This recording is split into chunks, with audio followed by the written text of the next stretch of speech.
నమస్తే అండి. ఈ ఎపిసోడ్‌లో మనం ఫండమెంటల్ రైట్స్ చివరి భాగం, ప్రాథమిక హక్కుల మీద చివరి భాగంలో 29, 30, 32 డిస్కస్ చేయబోతున్నాము. ఆర్టికల్ 29, 30ని కల్చరల్ అండ్ ఎడ్యుకేషనల్ రైట్స్ అన్న హెడ్డింగ్ కింద ఇవ్వడం జరుగుతుంది రాజ్యాంగంలో. కానీ దీని కంటెంట్ మనం ఎప్పుడైతే చూస్తామో మనకు అయ్యేది ఏంటంటే మైనారిటీలకి సంబంధించిన ప్రాథమిక హక్కులు దీంట్లో పొందపరుచున్నాయి. 29లో మనకి ఏమేమి ఉంటుంది అంటే 29 ఫస్ట్ రైట్ టు కన్జర్వ్ అంటే కాపాడుకునే హక్కు, రైట్ టు కన్జర్వ్ ఎవరికి ఉంటుంది ఇది అంటే రైట్ టు కన్జర్వ్ అన్నది any citizen or group of citizen, any citizen or group of citizens, పౌరులకి లేదా పౌరుల బృందానికి ఆర్ గ్రూప్ ఆఫ్ సిటిజన్స్. ఏం కాపాడుకునే హక్కు? రైట్ టు ప్రిజర్వ్ అంటున్నాం, కన్జర్వ్ అంటున్నాం. ఏం కన్జర్వ్ చేస్తారు, ఏం కాపాడుకుంటారు? ఎనీ డిస్టింక్ట్ లాంగ్వేజ్, వాళ్ళకి ఏదైనా భిన్నమైన భాష కానీ, స్క్రిప్ట్ లిపి కానీ, కల్చర్ ఉంటే, జీవన శైలి కానీ, జీవన విధానం కానీ ఉంటే, సాంప్రదాయం కానీ ఉంటే వాళ్ళకి పరిరక్షించుకునే హక్కు ఉంటుంది. సో ఆర్టికల్ 29లో మొదటి క్లాజ్ ఏమంటుందంటే పరిరక్షణ హక్కు ఏ పౌరుడికైనా ఒక గ్రూప్ ఆఫ్ సిటిజన్స్కైనా ఉంటుంది. అది ఏదైనా భిన్నమైన భాష కానీ లేకపోతే లిపి కానీ జీవన శైలిని కానీ పరిరక్షించుకునే హక్కు. మీకు ఉదాహరణకు చెప్తాను. ఉదాహరణకి మనము బతుకమ్మ తెలంగాణలో ఆడతాం. బతుకమ్మ అన్నది తెలంగాణ జీవన శైలిలో ఒక ముఖ్యమైన భాగం, ఒక చాలా చాలా ప్రతిష్టాత్మకమైన సాంప్రదాయం మనకున్నది. అది మీరు హిందువులే బతుకమ్మ చేస్తారు, కానీ తెలంగాణలో ఉన్న హిందువులు మాత్రమే బతుకమ్మని చేస్తారు. ఇంకా దేశంలో ఎక్కడ ఎవ్వరూ బతుకమ్మ అనే పండుగ చేసుకోరు. సో అది మనకున్న ఒక భిన్నమైన సంస్కృతి, దాన్ని పరిరక్షించుకునే హక్కు తెలంగాణలో ఉన్న ప్రజలకు ఉంటుంది. అలాగే మన దేశం మొత్తంలో ఒక్కొక్క రాష్ట్రంలో ఒక్కొక్క రకమైన జీవన శైలి, ఒక్కొక్క రకమైన సంస్కృతి ఉంటుంది. ఇప్పుడు ఫర్ ఎగ్జాంపుల్ రాజస్థాన్లో గన్గోర్ అని ఒక పండుగ చేస్తారు, పంజాబ్కి వెళ్ళేసరికి కర్వా చౌత్ చేస్తారు, ఆంధ్రప్రదేశ్లో అట్ల తద్దేయం చేస్తారు, మన దగ్గర అది చెయ్యరు. సో ఇట్లాంటి భిన్నమైన సంస్కృతి లేదా భిన్నమైన సాంప్రదాయాలు లేదా లిపి లేదా భాష, ఇప్పుడు ఉదాహరణకి షెడ్యూల్ తెగలకి వారి భాష వేరుంటుంది. ఆ భాషని పరిరక్షించుకునే హక్కు ఈ 29 క్లాజ్ 1 ఇవ్వడం జరుగుతుంది. ఇది ఫస్ట్. సెకండ్ ఏమంటదంటే, మనం ఎప్పుడైతే 29 క్లాజ్ 2 ఏమంటదంటే ప్రభుత్వ సంస్థలు, గవర్నమెంట్ ఎడ్యుకేషనల్ ఇన్స్టిట్యూషన్స్, ప్రభుత్వ విద్యా సంస్థలలో అడ్మిషన్కి వెళ్ళినప్పుడు నో డిస్క్రిమినేషన్, ఎట్లాంటి భేదభావం చూపించడానికి వీల్లేదు. ఏ ఆధారంగా భేదభావం చూపించొద్దు? On basis of caste, religion, language and race. Caste, కులము, మతము, తర్వాత భాష, వీటి మీద ఎలాంటి భేదభావం చూపించకూడదు. అంటే ప్రభుత్వ విద్యా సంస్థలో అడ్మిషన్లకు వెళ్ళిన వారిని అడ్మిషన్ మేము మీ కులం వల్లనో, మతం వల్లనో, భాష వల్లనో, మీ రేస్ వల్లనో ఇవ్వము అని చెప్పడానికి వీలు లేదు అన్నది రెండవ క్లాజ్ చెప్పేది. సో 29లో 2 క్లాజులు ఉంటాయి. క్లాజ్ 1 ఏమంటుందంటే right to conserve, right to conserve అంటే right to conserve or preserve, పరిరక్షించుకునే హక్కును కల్పిస్తుంది. రెండోదేమో సేఫ్ గార్డ్. రెండోది ఏమంటుంది అంటే ఎలాంటి భేదభావం చూపించడానికి వీల్లేదు, కులం, మతం, భాష ప్రాతిపదికన భేదభావం చూపించద్దు అడ్మిషన్కి వెళ్ళినప్పుడు అని అంటుంది. మరి ఆర్టికల్ 30 ఏం చెప్తుంది?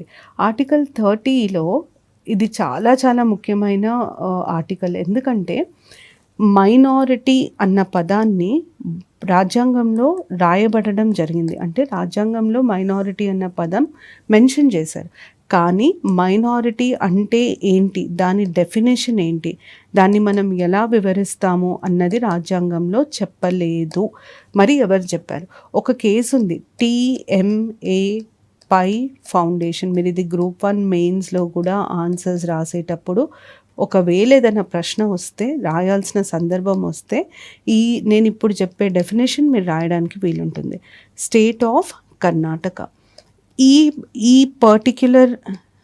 పర్టిక్యులర్ కేసులో సుప్రీంకోర్టు ఏమనిందంటే, మైనారిటీ అంటే non dominant group in population అని అంటది. Non dominant group in population.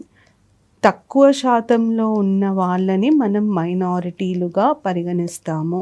100లో 50 పైన ఉన్న వాళ్ళు మెజారిటీ అవుతారు, 50 కంటే తక్కువ ఉన్న వాళ్ళు మైనారిటీ.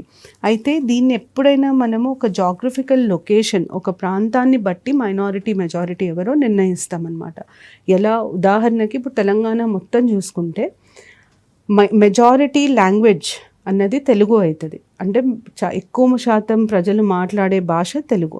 కానీ అదే మీరు ఓల్డ్ సిటీకి వెళ్ళండి, మెజారిటీ లాంగ్వేజ్ ఉర్దూ అవుతుంది లేదా హిందీ అవుతుంది.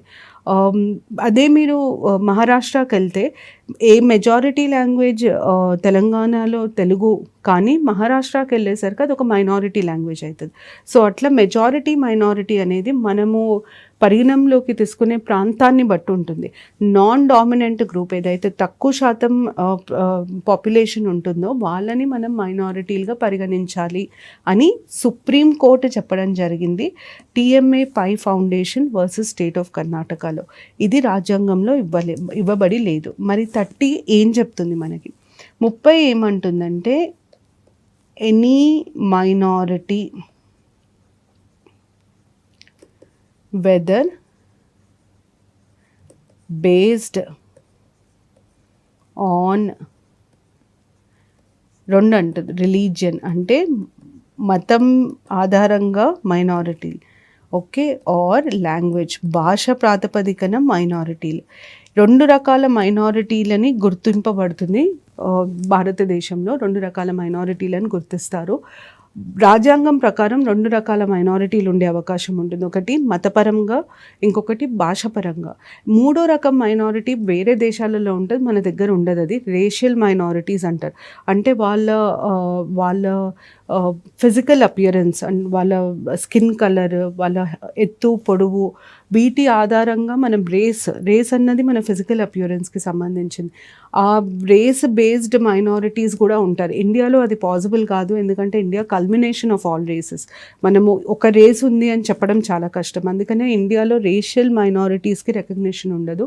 ఉట్టి రిలీజియస్ మైనారిటీస్కి, లాంగ్వేజ్ బేస్డ్ లింగ్విస్టిక్ మైనారిటీస్కి మాత్రమే రికగ్నిషన్ ఉంటుంది.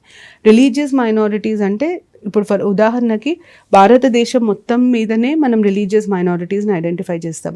హిందూ మతం తప్ప మిగతా అన్ని మతాలను మనం రిలీజియస్ మైనారిటీస్ లాగా పరిగణిస్తాం. సో ముస్లింలు, క్రిస్టియన్లు, పార్సీలు, సిక్కులు, జైన్లు, బుద్ధిస్టులు, వీళ్ళందరూ రిలీజియస్ మైనారిటీస్ కిందకి వస్తారు. భాషకు వచ్చేసరికి రాష్ట్రం టు రాష్ట్రం భాష పరమైన మైనారిటీస్ మారుతూ ఉంటారు. తెలంగాణకు వచ్చేసరికి మరాఠీ, గుజరాతీ, ఉర్దూ ఇవన్నీ మైనారిటీ అవుతాయి. అదే మీరు మహారాష్ట్రకి వెళ్తే మరాఠీ తప్ప మిగతా భాషలన్నీ మైనారిటీ లాంగ్వేజెస్ అవుతాయి.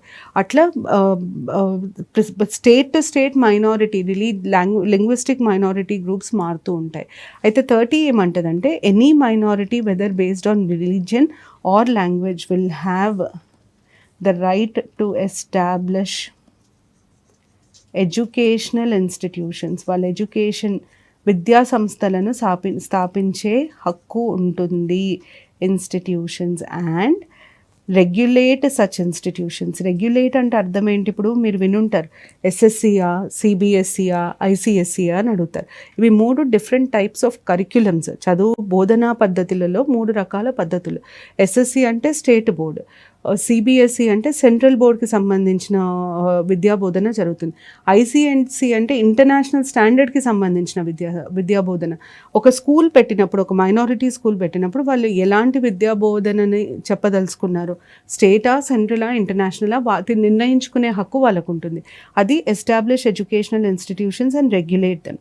దాని తర్వాత ఒక్కొక్కసారి ల్యాండ్ అక్విజిషన్, భూమిని సేకరించే క్రమంలో కొన్ని మైనారిటీలకి సంబంధించిన భూములు లేదా బిల్డింగ్లను కూడా సేకరించాల్సిన అవసరం ఉంటుంది. ఇట్లా సేకరించినప్పుడు ఆ మైనారిటీలకి ఇచ్చే కంపెన్సేషన్ ఏదైతుందో అది మిగతా వాళ్ళకి ఇచ్చినట్టుగానే వారితో సమంగా ఇవ్వాలి. వారికంటే తక్కువ కంపెన్సేషన్ ఇవ్వడానికి వీల్లేదు అన్నది రెండోది. So they have to be given adequate compensation when their property is acquired. వాళ్ళ ప్రాపర్టీని వీళ్ళు తీసుకున్నప్పుడు, వాళ్ళ ఆస్తిని వీళ్ళు అక్వైర్ చేసినప్పుడు దానికి మిగతా వాళ్ళకి ఎలాంటి కంపెన్సేషన్ ఇస్తున్నామో సేమ్ అలాంటి కంపెన్సేషనే మైనారిటీస్ కూడా ఇవ్వాలి. సికింద్రాబాద్లో సెయింట్ ఆన్స్ హై స్కూల్ అని ఒక మైనారిటీ ఎడ్యుకేషనల్ స్కూల్ ఉంది. చాలా పాత స్కూల్, చాలా ఫేమస్ స్కూల్, చాలా పెద్ద స్కూల్. ఆ స్కూల్లో ఆ రోడ్ వైడన్ చేశారు. SD రోడ్ వైడన్ చేసినప్పుడు, సరోజినీదేవి రోడ్ పెంచినప్పుడు, ఆ రోడ్డుని ఇంకా పెద్ద చేసినప్పుడు సెయింట్ ఆన్స్ హై స్కూల్కి సంబంధించిన మొత్తం బయట ఉన్న బిల్డింగ్స్ అన్నీ కొట్టేయడం జరిగింది. ఆ ల్యాండ్ని గవర్నమెంట్ తీసుకుంది. ఆ ల్యాండ్ తీసుకున్నందుకు వాళ్ళకి ఇచ్చిన కంపెన్సేషన్, ఆ పక్కకున్న ల్యాండ్కి ఇచ్చిన కంపెన్సేషన్ సమంగా ఉండాలి. వీళ్ళు మైనారిటీలు కాబట్టి వీళ్ళకి తక్కువ కంపెన్సేషన్ ఇవ్వడానికి వీల్లేదు అన్నది రెండో విషయం. మూడోది ఏం చెప్తుందంటే మూడో పార్ట్ ఆఫ్ 30 ఏమంటుందంటే, ఇప్పుడు మీరు ఎప్పుడైనా వినుంటారు ఇంజనీరింగ్ కాలేజెస్కి కానీ విద్యా సంస్థలకి మామూలుగా గవర్నమెంట్ అప్పుడప్పుడు గ్రాంట్స్ ఇస్తుంది, ఏదైనా ల్యాబ్ పెట్టడానికన్నా లేకపోతే ఎక్విప్మెంట్ తీసుకోవడానికి, టీచర్స్ని ట్రైన్ చేయడానికి. అవి ప్రైవేట్ రంగ విద్యా సంస్థలు అయినా కూడా గవర్నమెంట్ అప్పుడప్పుడు డబ్బులు ఇస్తుంది. అయితే మూడో పాయింట్ ఏమంటుందంటే grants given to educational institutions. మరి ఎప్పుడైనా విద్యా సంస్థలకి గ్రాంట్లు ఇచ్చినప్పుడు ఆ ఎడ్యుకేషనల్ ఇన్స్టిట్యూషన్స్కి ఇచ్చే గ్రాంట్లు మిగతా వాళ్ళ అందరికీ ఒకలాగానే ఇవ్వాలి. మైనారిటీస్కి తక్కువ ఇచ్చి మెజారిటీ రిలీజియన్కి సంబంధించిన వాళ్ళకి ఎక్కువ ఇవ్వడం లాంటివి చేయకూడదు.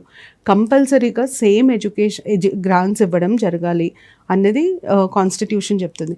మీకు ఈ ఆర్టికల్ చాలా చాలా ముఖ్యమైనది. ఈ ఆర్టికల్లో మనకు అన్నిటికంటే ఇంపార్టెంట్ ఏంటంటే ఈ రెండు, రిలీజియస్ అండ్ లింగ్విస్టిక్.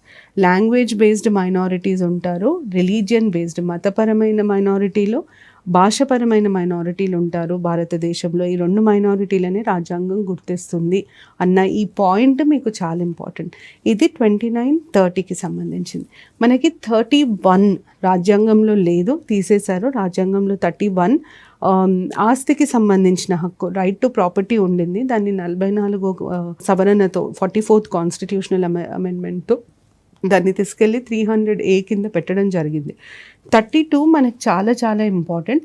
32 ఏమంటుందంటే రైట్ టు కాన్స్టిట్యూషనల్ రెమెడీస్ అని అంటుంది. దీని మీనింగ్ ఏంటిది, అసలు కాన్స్టిట్యూషనల్ రెమెడీస్ అర్థం ఏంటిది, ఈ హక్కు అర్థం ఏంటిది అన్నది నేను మీకు ఇప్పుడు చెప్తాను. కాన్స్టిట్యూషన్ అంటే ఏంటిది, రాజ్యాంగం. రెమెడీ అంటే ఒక ప్రాబ్లం ఉన్నప్పుడు దానికి సొల్యూషన్. సో రాజ్యాంగం చూపించే సమాధానం, ఇది కూడా ఒక హక్కు ద్వారా లాగా ఇచ్చారు. అసలు రాజ్యాంగం దేనికి సమాధానం చూపిస్తుంది అంటే సమస్య ఏంటి అన్నది మొదటి ప్రశ్న.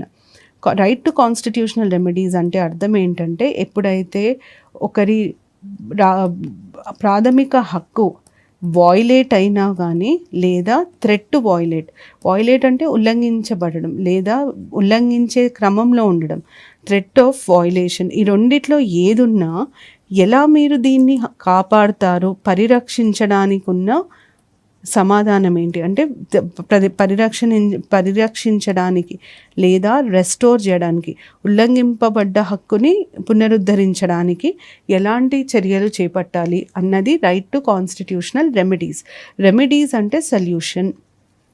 ఎలాంటి సొల్యూషన్ చూపిస్తుంది రాజ్యాంగం, ఏమీ జవాబిస్తుంది రాజ్యాంగం అన్నది right to constitutional remedies. So right to constitutional remedies అంటే బేసిక్గా కాన్స్టిట్యూషనల్ రెమెడీస్, కాన్స్టిట్యూషన్ చూపించే సొల్యూషన్, కాన్స్టిట్యూషన్ చూపించే సమాధానం. కాన్స్టిట్యూషన్ ఎప్పుడైతే ప్రాథమిక హక్కులు ఉల్లంఘింపబడతాయో అప్పుడు రాజ్యాంగంలో ఎట్లా వాటిని ఆ ఉల్లంఘనని ఆపొచ్చు లేదా ఉల్లంఘింపబడ్డ హక్కులని తిరిగి ఎట్లా ఇవ్వచ్చు అన్న దాని మీద రాజ్యాంగం ఏమంటుంది అన్నది ఆర్టికల్ 32లో ఉంటుంది. దీన్ని కూడా ఒక హక్కులాగా ఇచ్చారు. అంటే మీరు ఇక్కడ అర్థం చేసుకోవాల్సింది ఏంటంటే, నేను వీడియోస్ కింద కమెంట్స్ చదివినప్పుడు కొంతమంది స్టూడెంట్స్ అసలు గ్రూప్ 1 మెయిన్స్కి ఏం అడుగుతారు, ఇట్లాంటివి తెలియాలి అని అడిగారు. గ్రూప్ 1 మెయిన్స్‌కి మీకు అనాలిసిస్ చాలా ఇంపార్టెంట్. మీరు ఒక అంటే విశ్లేషణ ధోరణిలో సమాధానాలు రాయాలి. ఆన్సర్స్ రాయాలి. ఆ విశ్లేషణలో రైట్ టు కాన్స్టిట్యూషనల్ రెమెడీస్ మీద ప్రశ్నలు అడిగే ఆస్కారం చాలా ఎక్కువ ఉంటది. నేను ఇన్‌ఫాక్ట్ ఇది అయిపోయిన తర్వాత లాస్ట్‌కి ఒక 2, 3 నిమిషాలు ఎలాంటి ప్రశ్నలు మెయిన్స్‌లో వస్తాయి అని చెప్దామనుకున్నాను. అయితే దాంట్లో ఒక ప్రశ్న మెయిన్స్‌లో బాగా అంటే మనకి ఇప్పటివరకు గ్రూప్ 1 ఎప్పుడు జరగలేదు తెలంగాణ ఫామ్ అయినాక కాబట్టి చాలామందికి అసలు ఎట్లాంటి ప్రశ్నలు వస్తాయో ఏమో అని ఒక కన్ఫ్యూషన్ ఉంది. దీనికి సమాధానం సింపుల్ అండి. మీరు సివిల్ సర్వీసెస్ పాత పేపర్లు చూస్తే మీకు కనీసం ఒక అవగాహన వస్తుంది. మరీ సివిల్ సర్వీసెస్ స్థాయిలో అంత టఫ్గా ఇవ్వకపోయినా సివిల్ సర్వీసెస్లో కూడా కొన్ని ప్రశ్నలు మామూలుగా ఉంటాయి, కొన్ని ప్రశ్నలు చాలా క్లిష్టంగా ఉంటాయి. ఆ మామూలు నుండి క్లిష్టంగా ఉన్న ప్రశ్నలను చూస్తే ఎక్కడో అట్లాంటి ప్రశ్నలే మీకు గ్రూప్స్లో వస్తాయి అని మీకు అర్థమవుతుంది. అయితే మీరు ప్రాథమిక హక్కులకు సంబంధించి మెయిన్స్‌లో సివిల్స్‌లో అడిగిన ప్రశ్నలను గమనించుకుంటే ఫస్ట్ ప్రాథమిక హక్కుల క్యారెక్టరిస్టిక్స్ అంటే వాటికి ఉండే అట్రిబ్యూట్స్ ఏంటి? ఇప్పుడు నేను మీకు చెప్పాను జస్టిషియబుల్ ఇవన్నీ. Justiciable, amendable, not absolute in nature ఇట్లాంటివన్నీ వాటి మీద ఒక ప్రశ్న. దాని తర్వాత చాలా ముఖ్యమైనవి right to equality, equal protection of laws ఆ కాన్సెప్ట్ మీద క్వశ్చన్ రావచ్చు. దాని తర్వాత మనకు మళ్ళీ రిజర్వేషన్స్ అసలు ఫండమెంటల్ రైట్స్లో రిజర్వేషన్కి సంబంధించిన ప్రొవిజన్స్ ఏమున్నాయి దాని మీద సుప్రీంకోర్టు ఇచ్చిన జడ్జిమెంట్లు లైక్ ఇందిరా సర్వే కేసు మీద అడిగే ఛాన్సెస్ ఉన్నాయి. తర్వాత మనకి రీసెంట్గా కూడా రిజర్వేషన్ ఇన్ ప్రమోషన్స్కి సంబంధించి చాలా జడ్జిమెంట్స్ వచ్చినాయి. దాని మీద ప్రశ్నలు వచ్చే ఛాన్సెస్ ఉన్నాయి. తర్వాత బాగా అడిగింది స్వేచ్ఛా హక్కు, వాక్ స్వేచ్ఛ హక్కు అంటే right to freedom of speech. దాని మీద చాలాసార్లు ప్రశ్నలు వచ్చాయి. అంటే ఫ్రీడమ్ ఆఫ్ స్పీచ్ మీద ఎట్లా వస్తాయంటే ప్రెస్కి సంబంధించి అడగచ్చు, లేదా డిసెంట్. ఈ మధ్యకాలంలో డిసెంట్ అన్న పదం బాగా వినిపిస్తుంది. డిసెంట్ అంటే మనము ఒకరు చెప్పిన విషయాన్ని మనము ఒప్పుకోవాలని రూల్ లేదు, మనం దానికి విరుద్ధంగా మాట్లాడవచ్చు లేదా ఇది కరెక్ట్ కాదని వాదించవచ్చు. సో రైట్ టు డిసెంట్కి సంబంధించిన ప్రశ్నలు అయి ఉండొచ్చు. ఆర్టికల్ 21 రైట్ టు లైఫ్ మీద చాలా ప్రశ్నలు అడిగే ఆస్కారం ఉంటుంది. ఎందుకంటే ఉన్న మొత్తం ప్రాథమిక హక్కులలో సుప్రీంకోర్టు జడ్జ్మెంట్స్ సుప్రీంకోర్టు ఇచ్చిన తీర్పులు చాలా మటుకు ఆర్టికల్ 21 రైట్ టు లైఫ్ మీదనే ఆధారపడి ఉంటాయి. Right to privacy, right to education, ఇది మనకు రీసెంట్గా వచ్చిన ట్రిపుల్ తలాక్ లేదా అడల్టరీకి సంబంధించిన జడ్జ్మెంట్స్ ఇవన్నీ రైట్ టు లైఫ్కి సంబంధించినవి కాబట్టి దాని మీద ప్రశ్నలు వస్తాయి. దాని తర్వాత మళ్ళీ ఇంకా అడగాలి అంటే 25 to 28 Indian secularism, right to freedom of religion మీద ప్రశ్నలు వచ్చే ఆస్కారం ఉంది. దాని తర్వాత మళ్ళీ చాలా ముఖ్యమైన ఫండమెంటల్ రైట్ ఎక్కడైతే ప్రశ్నలు వస్తాయో అది ఆర్టికల్ 32. అయితే ఆర్టికల్ 32 గురించి రాసినప్పుడు డాక్టర్ బిఆర్ అంబేద్కర్ గారు 32ని ఎలా వివరిస్తారంటే article 32 is the heart and soul of the constitution. Article 32 లేకపోతే రాజ్యాంగంలో ప్రాణం లేనట్టే అన్నది ఆయన వారి విశ్లేషణ. ఎందుకు వారు అంత మాట అన్నారు అంటే ఇప్పుడు మీరు ఈ కనెక్షన్ మీరు అర్థం చేసుకోవడం చాలా ఇంపార్టెంట్. ప్రాథమిక హక్కులు చాలా ముఖ్యమైనవి. ప్రాథమిక హక్కుల అన్నిటికంటే ఇంపార్టెంట్ పాయింట్ ఏంటంటే ప్రాథమిక హక్కులు రాజ్యాంగానికి సంబంధించి అతి ముఖ్యమైన కార్యాన్ని చేస్తాయి. రాజ్యాంగం మనకి ఎందుకు? రాజ్యాంగం మనకి నియంతృత్వ పాలన లేకుండా లిమిటెడ్ గవర్నమెంట్, ఒక కంట్రోల్లో ఉండే గవర్నమెంట్ ఉండేటట్టు చూడడం రాజ్యాంగం యొక్క ముఖ్య ఉద్దేశం. The main purpose of constitution is limited government. ఆ లిమిటెడ్ గవర్నమెంట్ ఉండాలి అంటే పౌరులకి హక్కులు ఉండాలి. పౌరుల హక్కులకి లిమిటెడ్ గవర్నమెంట్కి ఏంటి సంబంధం అంటే మీరు గవర్నమెంట్ కాబట్టి మేము పౌరులని మేము ఏదన్నా చేస్తాము అని గవర్నమెంట్ అనడానికి వీల్లేదు. ప్రభుత్వానికి వీలు ఉండదు. ఎందుకు అంటే రాజ్యాంగం చాలా క్లియర్గా ప్రభుత్వం నువ్వు నీ పని చేసుకుంటూ పో, నువ్వు పని చేసే క్రమంలో నిర్ణయాలు తీసుకొని పని చేసే క్రమంలో హక్కులను ఉల్లంఘించే అధికారం నీకు లేదు అని చెప్తున్నాం. అంటే ఒక లైన్ గీసి ప్రభుత్వం నువ్వు ఇట్లాగే పనిచేయాలి, ఇది నీ పరిధి ఏంటి? ప్రజల హక్కులు. ఆ పరిధి దాటి నువ్వు ప్రవర్తించకూడదు అని రాజ్యాంగం చెప్తుంది. సో ఫండమెంటల్ రైట్స్ చాలా ఇంపార్టెంట్ రోల్ ప్లే చేస్తాయి గవర్నమెంట్ పవర్ని లిమిట్ చేయడానికి. ఇట్లాంటి ఫండమెంటల్ రైట్స్ ఉల్లంఘింపబడ్డప్పుడు ఆ ఉల్లంఘనని ఇమీడియట్గా కంట్రోల్ చేయాలి, ఆ ఉల్లంఘనని ఇమీడియట్గా ఆపాలి, మళ్ళీ ప్రాథమిక హక్కులని పునరుద్ధరించాలి. దానికి పనిచేసే రైట్ టు కాన్స్టిట్యూషనల్ రెమెడీస్. అది ఎట్లా చేస్తుంది రాజ్యాంగం అంటే కాన్స్టిట్యూషనల్ రెమెడీస్ ద్వారా ఉల్లంఘింపబడ్డ హక్కులని పునరుద్ధరించడం లేదా ఉల్లంఘింపబడే హక్కులని రక్షించడం లాంటివి చేయడం జరుగుతుంది. కాబట్టి right to constitutional remedies is the heart and soul of the constitution. మిమ్మల్ని ఇట్లాంటి ప్రశ్నలు కూడా అడుగుతారు. Right to constitutional remedies is the heart and soul of the constitution, explain, describe, comment అని అడుగుతారు. ఎందుకు heart and soul of the constitution? రాజ్యాంగం ఉన్నదే గవర్నమెంట్ పవర్ని లిమిట్ చేయడానికి. ఆ గవర్నమెంట్ పవర్ని లిమిట్ తీసుకొచ్చినాయి ప్రాథమిక హక్కులు. ఆ ప్రాథమిక హక్కులని రక్షించేది, ఆ ప్రాథమిక హక్కులు ఉల్లంఘనకు గురైనప్పుడు పునరుద్ధరించేది రైట్ టు కాన్స్టిట్యూషనల్ రెమెడీస్. అందుకనే మనం right to constitutional remedies is the heart and soul of the constitution అని అంటాం. మీరు ఇట్లా ఆన్సర్స్ రాయాలి, ఇట్లా ప్రాక్టీస్ చేయాలి.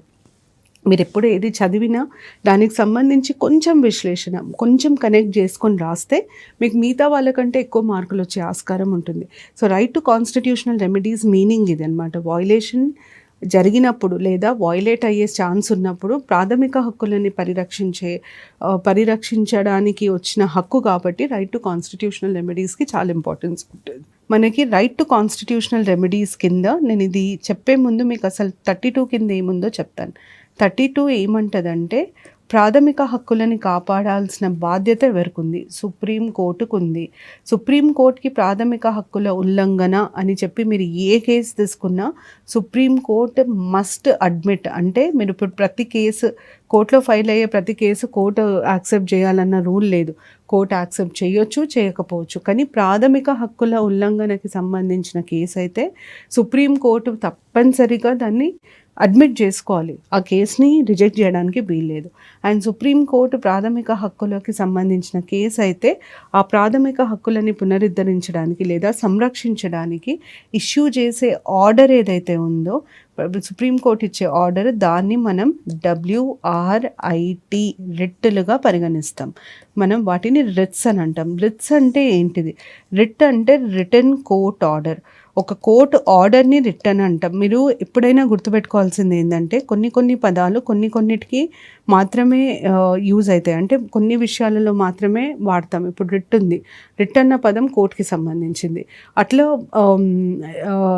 పార్లమెంట్కి సంబంధించినంతవరకు విప్ అని వాడతాం. విప్ అన్న పదం మనం కోర్టులో వాడడం. డాక్ట్రిన్ అన్న పదం మనం కోర్టులో వాడతాం, పార్లమెంట్లో వాడడం. అట్లా కొన్ని పదాలు కోర్టుకి వాడతాం, కొన్ని పదాలు లెజిస్లేచర్కి వాడతాం, కొన్ని పదాలు ఎగ్జిక్యూటివ్కి వాడతాం. రిట్ అన్నది ఒక రిటన్ కోర్ట్ ఆర్డర్. కోర్టు ఇచ్చే ఆర్డర్ని రిట్ అని అంటాం. ఫండమెంటల్ రైట్స్ని పరిరక్షించడానికి కోర్టు 5 రకాల రిట్ ఇస్తుంది.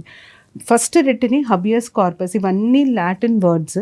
వీటి మీనింగ్ ఏంటంటే టు హ్యావ్ బాడీ. దాని తర్వాత రెండో దాన్ని మనం మ్యాండమస్ అని అంటాం. మ్యాండమస్ అంటే వి కమాండ్, పని చెయ్యండి అని ఆర్డర్ ఇచ్చేదాన్ని మనం మ్యాండమస్ అంటాం, వి కమాండ్. మూడో దాన్ని ప్రొహిబిషన్ అంటాం. ప్రొహిబిషన్ అంటే టు స్టాప్, ఆపడం, ఏదన్నా పని జరుగుతుంటే ఆపడం. సెర్చురరీ అంటే హయ్యర్ ఆర్ సుపీరియర్, పైవారు అని అర్థం. మనల్ని మించిన వారు, మన పైన ఉన్నవారు సుపీరియర్. కోవారెంటో అంటే విత్ వాట్ అథారిటీ. నేను ఇవన్నీ ఎక్స్ప్లెయిన్ చేస్తాను. విత్ వాట్ అథారిటీ, ఇది మెయిన్ మీనింగ్. ఫస్ట్ మీకు ఇది తెలియాలి, ఎందుకంటే చాలాసార్లు ప్రశ్నలలో వేరే గ్రూప్ 1 లెవెల్కి అయితే ఈ ప్రశ్నలు రావు, కానీ కానిస్టేబుల్, SI ఇట్లాంటి వాటిలలో ఇది అడిగే ఛాన్సెస్ ఉంటాయి. హబియస్ కార్పస్ అంటే ఏంటి, మ్యాండమస్ అంటే ఏంటి, వాటి మీనింగ్ ఏంటి. హబియస్ కార్పస్ ముఖ్య ఉద్దేశం 22 ఆర్టికల్ 22 కింద ఇచ్చిన సేఫ్ గార్డ్స్ని ఇంప్లిమెంట్ చేయడం. ఇప్పుడు మనం 22 నేను చెప్పినప్పుడు ఏం చెప్పాను, ఒక మనిషిని అరెస్ట్ చేసినప్పుడు కంపల్సరీగా 24 గంటలలో ఆ మనిషిని కోర్టు ముందు ప్రొడ్యూస్ చేయాలి. ఫస్ట్ కండిషన్ అది.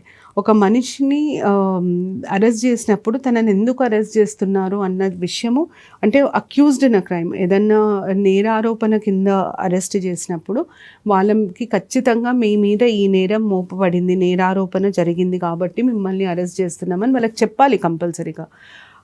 అదొకటి. చెప్పిన తర్వాత వాళ్ళని 24 గంటలలో కోర్టులో ప్రొడ్యూస్ చేయాలి. ఇవన్నీ మనకి 22 కింద ఉన్నాయి. అయితే హబియస్ కార్పస్ ఒక ముఖ్య ఉద్దేశం ఏంటంటే, ఎప్పుడైనా పోలీసులు ఒకరిని అరెస్ట్ చేసి ఆ అరెస్ట్ న్యాయబద్ధంగా లేనప్పుడు ఆ వ్యక్తిని కోర్టు ముందు ప్రవేశపెట్టరు. అట్లాంటి సంఘటనలను కోర్టు దృష్టికి తేవడానికి మనం వేసే పిటిషన్కి వచ్చే ఆర్డర్ని హబియస్ కార్పస్ అంటాం. అంటే మనం కోర్టుకెళ్ళి అయ్యా నాకు ఈ సమస్య వచ్చింది, నా హక్కు ఇలా ఉల్లంఘింపబడింది అని చెప్తే కోర్టు ఒక ఆర్డర్ ఇస్తుంది. ఎట్లాంటి హక్కు ఉల్లంఘింపబడిందో దాన్ని బట్టి ఆర్డర్ ఉంటుంది.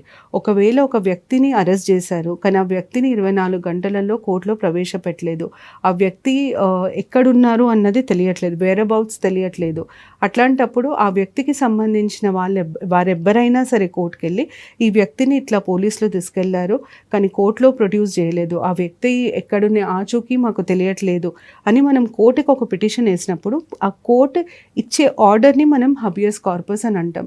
రీసెంట్గా వచ్చిన జై భీమ్ సినిమా మీరందరూ చూసుంటారు. ఆ జై భీమ్ సినిమా మొత్తం హబియస్ కార్పస్ రిట్ని ఆధారపరుచుకొని తీసింది.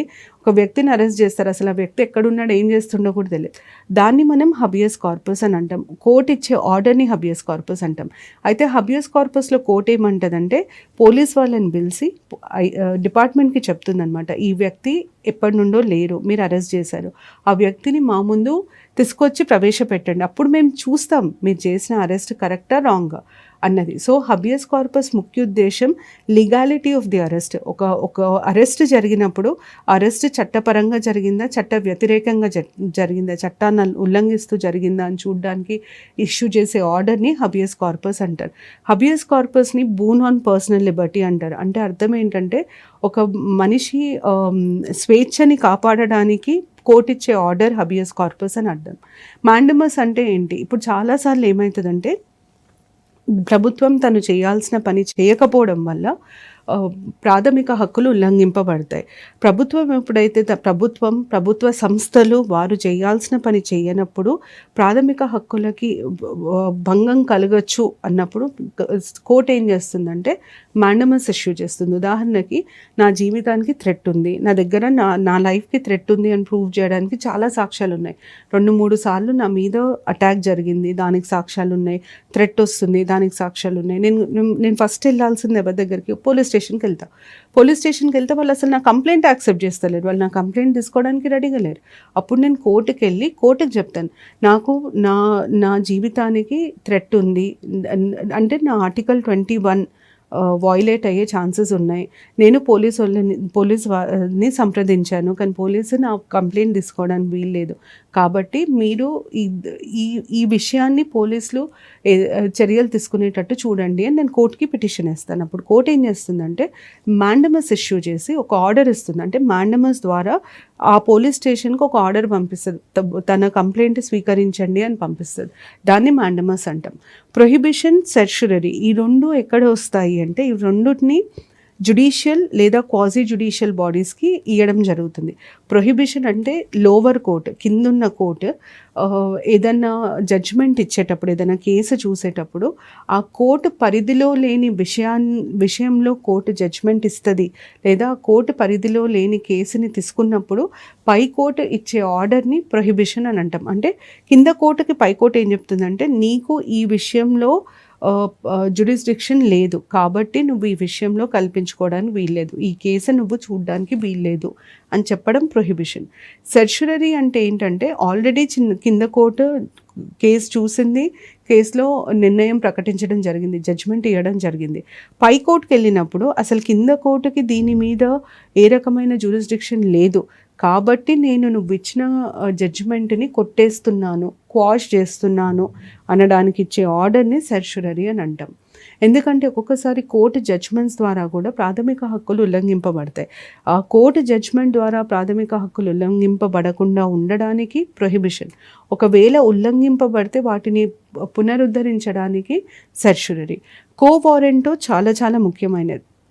ఒక ప్రభుత్వ సంస్థ లేదా ప్రజలకు సంబంధించిన సంస్థ ఉన్నప్పుడు ఆ సంస్థలో పనిచేసేవారు ఆ పనికి వాళ్ళకి క్వాలిఫికేషన్ ఉండాలి. అంటే they should be qualified to hold a public office. అర్హత లేని వారిని తీసుకొచ్చి ప్రభుత్వ సంస్థలలో లేదా ప్రజల కోసం పనిచేసే సంస్థలలో పెడితే వాళ్ళ పనితీరు ద్వారా ప్రాథమిక హక్కులు ఉల్లంఘింపబడే ఆస్కారం ఉంటుంది. కాబట్టి ఉట్టి అర్హత ఉన్న వాళ్ళని ప్రభుత్వ సంస్థలలో అపాయింట్ చేయాలి, నియమించాలి అన్నది ఒక నమ్మకం, ఒక ఉనికిడి. అయితే కోవారెంటులో ఏమవుతుందంటే అర్హత లేని వారిని ప్రభుత్వ సంస్థలలో నియమించినప్పుడు ఏ హక్కుతో నియమించారు, ఈ నియామకం కరెక్టేనా అని ప్రజలకి ప్రశ్నించే హక్కు ఉంటుంది. మనం ఏం చేస్తామంటే మనం పోయి కోర్టుకి పిటిషన్ ఇస్తాం, అయ్యా ఈ ఈ ఈ పదవికి ఈ వ్యక్తిని అపాయింట్ చేశారు, కానీ ఈ పదవికి ఈ వ్యక్తికి అర్హత లేదు, మీరు దయచేసి ఇది చూడండి అని మనం కోర్టుకి చెప్పినప్పుడు కోర్టు ఏం చేస్తుందంటే ఆ వ్యక్తిని అడుగుతుంది, నీకు ఏ హక్కుతో, నీకు ఏ అధికారంతో, ఏ అర్హతతో నువ్వు ఈ పొజిషన్ని తీసుకున్నావు, ఈ ఈ ఆఫీస్లో జాయిన్ అయ్యావు, మాకు వివరించు అని కోర్టు అడుగుతుంది. దాన్ని కోవారెంటో అంటారు. కరెక్ట్ మనుషులు అంటే అర్హత ఉన్న మనుషులని సంస్థలలో నియమిస్తే చాలా సమస్యలు రావు. ఎందుకంటే వాళ్ళకి అర్హత ఉంది, వాళ్ళు ఎవ్వరు ఫేవర్ మీద రాలేదు కాబట్టి వాళ్ళకి ఒకరికి వంగాల్సిన అవసరం ఉండదు. అర్హత ఉంది అంటే వారికి అసలు ఆ సంస్థ గురించి, ఆ సంస్థ విధి విధానాల గురించి పూర్తి అవగాహన ఉంటుంది కాబట్టి హక్కులు ఉల్లంఘించే ఆస్కారం ఉండదు. ఇవన్నీ ఉంటాయి కాబట్టి అర్హత ఉన్న వ్యక్తులు సంస్థలకి నియమించబడడం చూడ్డానికి కోసమే మనకి కోవారెంటో రిట్ ఇష్యూ చేయడం జరుగుతుంది. ఇవి 5 రిట్లు: habeas corpus, mandamus, prohibition, certiorari, quo warranto. రిట్లు చాలా ఇంపార్టెంట్. Article 32 important. దీంతో మనం ఫండమెంటల్ రైట్స్ ముగిస్తున్నాం. నెక్స్ట్ సెషన్లో నేను directive principles of state policy, ఆదేశిత సూత్రాల గురించి వివరిస్తాను. Thank you.